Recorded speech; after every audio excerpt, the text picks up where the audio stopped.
Hi everyone, my name is Viet and today I will present our paper called Measuring DNS over TLS from the Edge. This talk will cover a brief overview of the methodology along with some of the key findings of the study. For additional details on everything presented and more, please refer to the paper itself and the measurement related material, which you can find on our GitHub repository listed right here. So, as the title of the paper suggests, we first look at the adoption of DNS over TLS, or DOT for short.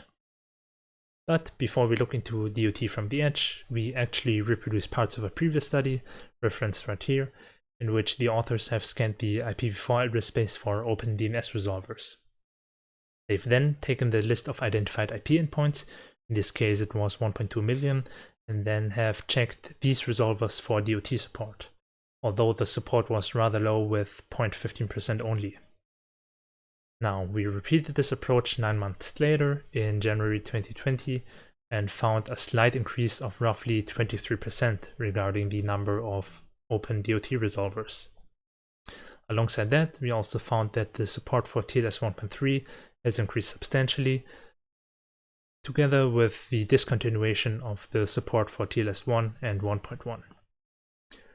This overall shows that there is increasing support for DOT, which is nice to see, and also for newer TLS versions we have of older ones. However, the support of DOT among the set of OpenDNS resolvers in total is still rather low. Now, for the second part of the study, which covers reliability and response times, we used RIPE-Atlas as a measurement platform.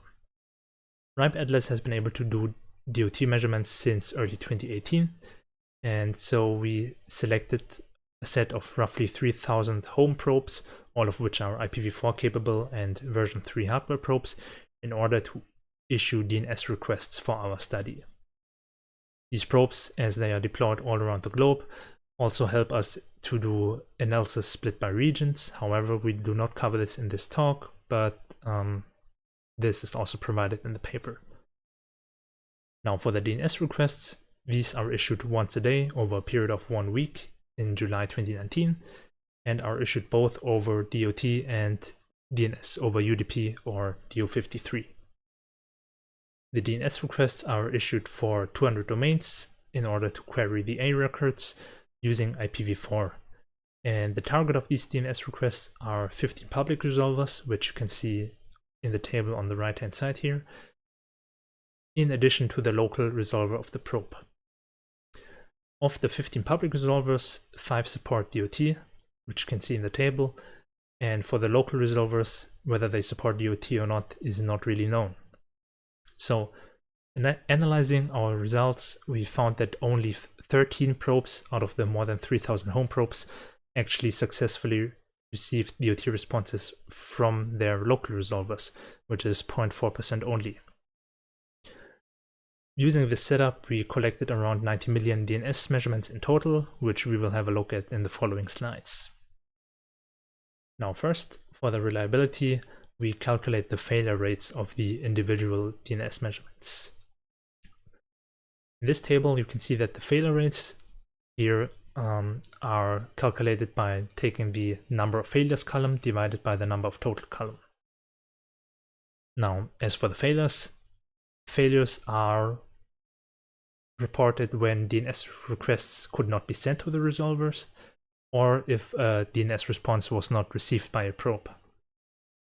In both cases, the RIPE-Atlas API returns an error along with an error message, which we had a look at, and we found that most common errors were related to timeouts, socket errors, connect errors, and errors regarding TCP and TLS negotiation, which are obviously DOT exclusive.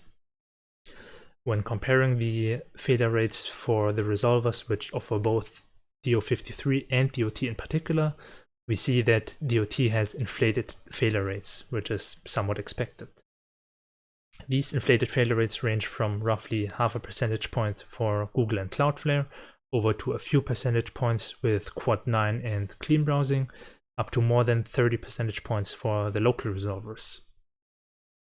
Here in this case, uncensored DNS has an inflated failure rate of roughly 95 percentage points, which is obviously indicating server-side issues. However, for the other resolvers, we saw that the issues were closer to the probe and along the path in particular, which indicates that DOT packets are likely simply dropped along the path by middle boxes. Now for the response times, given that we repeat the measurements for 200 domains over a period of a week, we take the response times of each probe and resolver tuple towards the lower end of the distribution, namely the 5th percentiles, in order to approximate the cases of cached records in particular. The figure here on the right hand side shows the CDF for these 5th percentiles. However, note that for DOT, the response times include both the handshake times for TCP and TLS, since RIPE Atlas only reports the total response times for DOT. We discussed this in the paper in quite a bit of detail. Now for DO53, we see that the medians of most resolvers is around 10 to 30 milliseconds, whereas for DOT, the medians are roughly 130 to 150 milliseconds for the faster resolvers. So overall, when comparing the two, we see that the response times for DOT are higher by more than 100 milliseconds compared with DO53, which is obviously largely due to the TCP and TLS handshakes. Now, the DOT response times, however, for the local resolvers, which have a median of 147 milliseconds, is actually comparable to the response time of some of the faster public resolvers. Overall, in conclusion, we saw that the DOT adoption is still somewhat low, with less than 0.5% both in the IPv4 address space overall, but also for the local resolvers of the RIPE Atlas probes.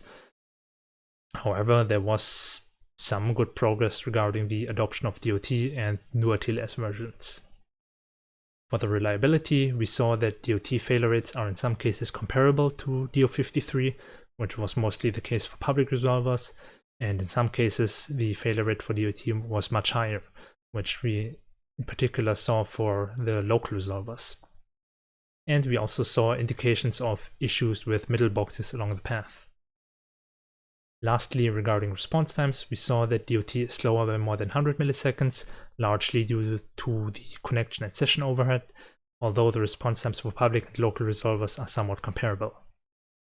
As mentioned, all the measurement-related material is online on our GitHub repository, and if you have any questions regarding those, simply reach out to us. Briefly showing the reference of the reproduced paper right here, and then going back to the conclusion. Obviously, this was only a very brief overview of everything, and you can find many more details and analyses in the paper itself.